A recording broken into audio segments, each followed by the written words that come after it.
Olá, bem-vindos a mais um vídeo aqui no Bate-Canal. Galera, desde o vídeo da semana passada eu recebi vários feedbacks de pessoas dizendo que nunca tinham assistido a nenhum filme da franquia Star Wars. Eu até entendo por que isso poderia acontecer, porque são vários filmes e a ordem de lançamento é meio estranha. E então, pensando nisso, eu resolvi criar o meu guia definitivo sobre como assistir a franquia Star Wars, aos filmes de Star Wars.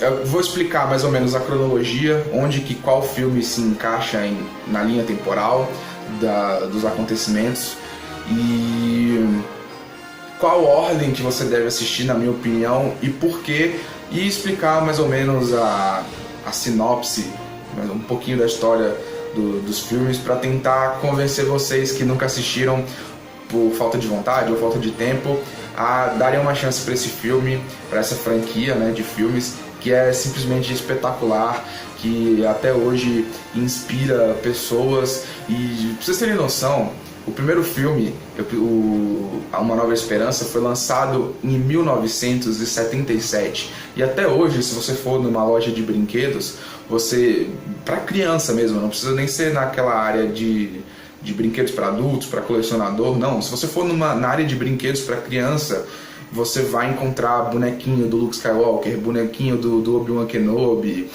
sabres de luz. Cara, é um filme que inspirou gerações, é uma franquia que criou um gênero cinematográfico que revolucionou a história do cinema. Eu sinceramente não sei aonde que o cinema estaria hoje se não fosse Star Wars, eu não faço a menor ideia.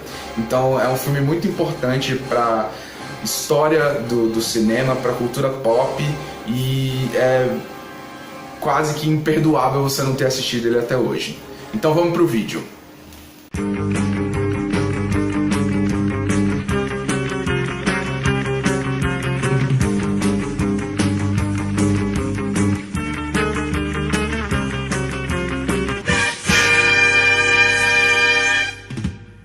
A franquia cinematográfica inteira de Star Wars é composta por 8 filmes lançados até hoje, né? Em ordem de lançamento aí, temos Episódio 4, Uma Nova Esperança, lançado em 1977. Episódio 5, O Império Contra-Ataca, lançado em 1980.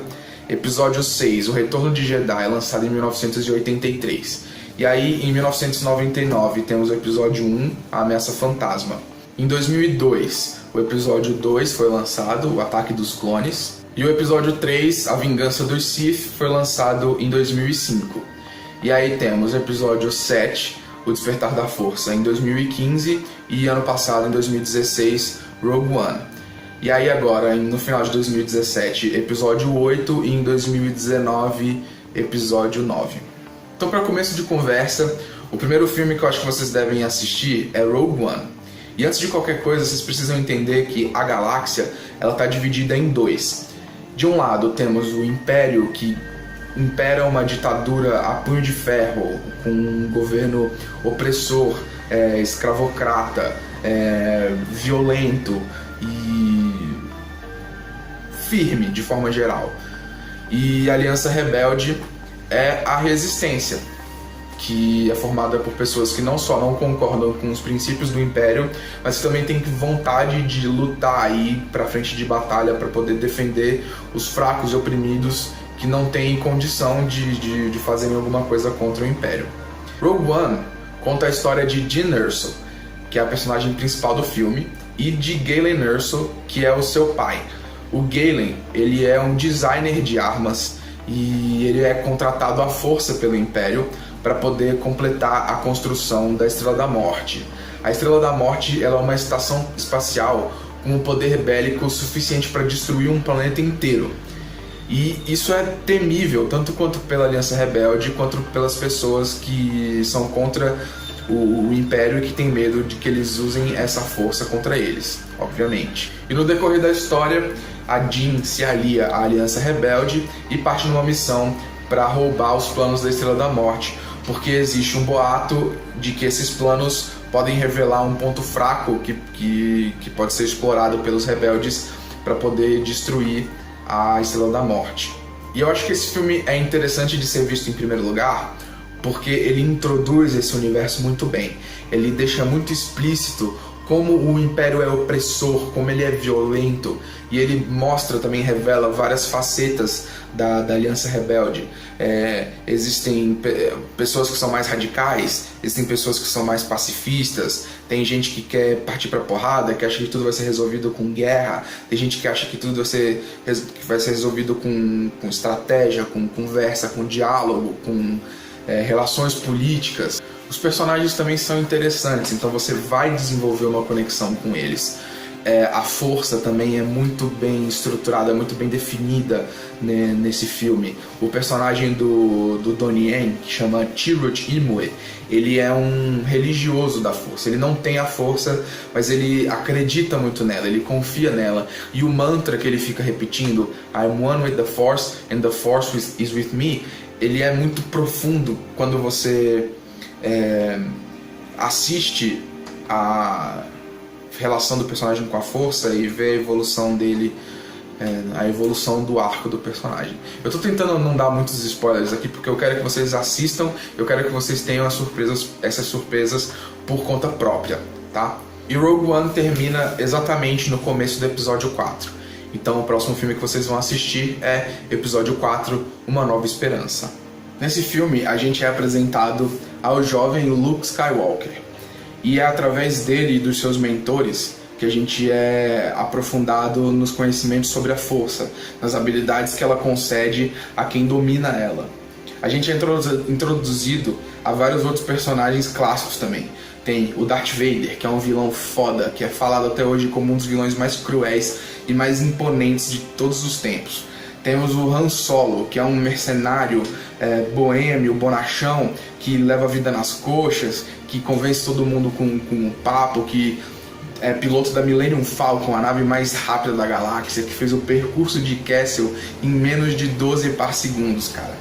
Temos o Chewie, o Chewbacca, que é um personagem da raça Wookiee, que eles não falam uma língua inteligível pra gente. Então, no filme inteiro, mano, ele não fala uma palavra que você entende. E mesmo assim, cara, é um personagem amado por todos. Nesse filme a gente acompanha o arco do Luke Skywalker entre ser um completo alheio às questões políticas da galáxia. Por exemplo, ele sabe que o Império existe, sabe que a Aliança Rebelde existe, mas ele é muito alheio a isso. Ele vive a vida dele tranquila lá em Tatooine e nunca se preocupou em lutar contra isso, ou então pensar se ele é contra ou a favor a isso.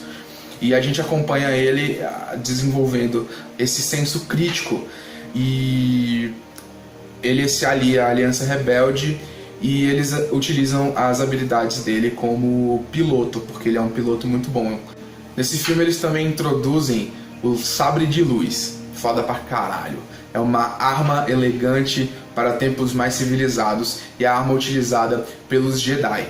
Uma coisa que eu tenho que explicar também é que, além dessa divisão entre Império e Aliança Rebelde, existe a divisão da Força. A Força tem dois lados, o lado negro e o lado da luz. Quem domina o lado negro são os Sith, quem domina o lado da luz são os Jedi.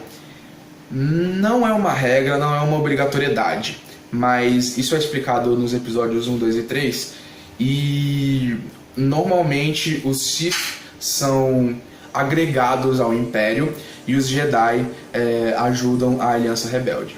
Então a gente acompanha o Luke deixando de ser um fazendeiro de umidade qualquer num planeta deserto chamado Tatooine, até ele ser introduzido aos poderes da força, até ele descobrir que ele possui a força dentro dele, até ele desenvolver esse senso crítico de saber que ele está contra o Império, que ele quer lutar contra, e se aliar à Aliança Rebelde e partir para a batalha como um piloto de X-Wing. E agora, o próximo filme que vocês vão assistir é o episódio 5, O Império Contra-Ataca. E após os acontecimentos do episódio 4, o Império, obviamente, quer eliminar a Aliança Rebelde. Para isso eles ficam enviando sondas de busca, procurando por bases rebeldes. O filme ele fala dos conflitos contínuos entre a Aliança Rebelde e o Império. Esse filme também expande o universo que a gente conhece de Star Wars. Além do planeta de Dagobah, que é o planeta do Yoda, a gente conhece o planeta Bespin, que é onde fica a Cidade das Nuvens, que é uma cidade controlada por Lando Calrissian, que é um personagem amigo do Han Solo e ex-dono da Millennium Falcon. A gente também conhece um planeta chamado Hoth, que é um planeta de gelo. Também são apresentados vários personagens icônicos. Um deles, eu acho que o mais importante também, é o Mestre Yoda, que é o responsável por treinar o Luke nas artes de ser um Jedi. Ele é um ancião e no filme diz que ele já treinou Jedi por mais de 300 anos, então ele tem muita sabedoria e as frases que ele fala no filme são reproduzidas até hoje, cara, é inacreditável. A gente também é introduzido aos caçadores de recompensa e principalmente a um deles, o Boba Fett, que é contratado pelo Império para caçar o Han Solo. E esse filme, o episódio 5, ele não é só considerado como um dos melhores filmes da trilogia clássica original de Star Wars, como um dos melhores filmes já feitos em todos os tempos. E isso não é por poucos motivos, cara. Nesse filme, a gente entende muito bem o peso que o Império tem, a força que ele tem contra a Aliança Rebelde. As batalhas nesse filme são pesadas e dramáticas. Você sempre tem aquele sentimento de que talvez o herói não vá conseguir, entendeu? E isso é muito importante porque nos proporciona aquele sentimento que a gente fica na ponta da cadeira o tempo inteiro, ansioso, apertando a mão assim, pensando, meu Deus do céu, o que vai acontecer agora? E é isso que faz de um filme bom. As relações entre os personagens se estreitam cada vez mais. E nesse filme acontece o primeiro confronto entre o nosso herói e o vilão Darth Vader. E esse filme também possui uma das reviravoltas mais inacreditáveis de todos os tempos. Explodiu a cabeça de todo mundo na época, cara. E se você ainda não tomou esse spoiler, cuidado, porque pode estragar muito a experiência sensacional que você vai ter vendo esse filme. Mano. Esqueci de pôr a imagem aqui, velho. Ah, meu Deus, que bosta. Então é isso. Acho que esse vídeo já ficou muito grande, então eu vou fazer o seguinte, eu vou dividir ele em 3 partes. Se você gostou dessa ideia, você quer que eu faça os próximos vídeos, deixa o like aí embaixo, comenta aqui o que você achou do vídeo e me dá esse feedback, porque eu vou precisar para saber se vocês querem ou não ver os próximos vídeos, ok? Então o vídeo vai ficando por aqui. Semana que vem eu volto com a parte 2 e eu te vejo no próximo vídeo, nesse mesmo bate-horário, nesse mesmo bate-canal.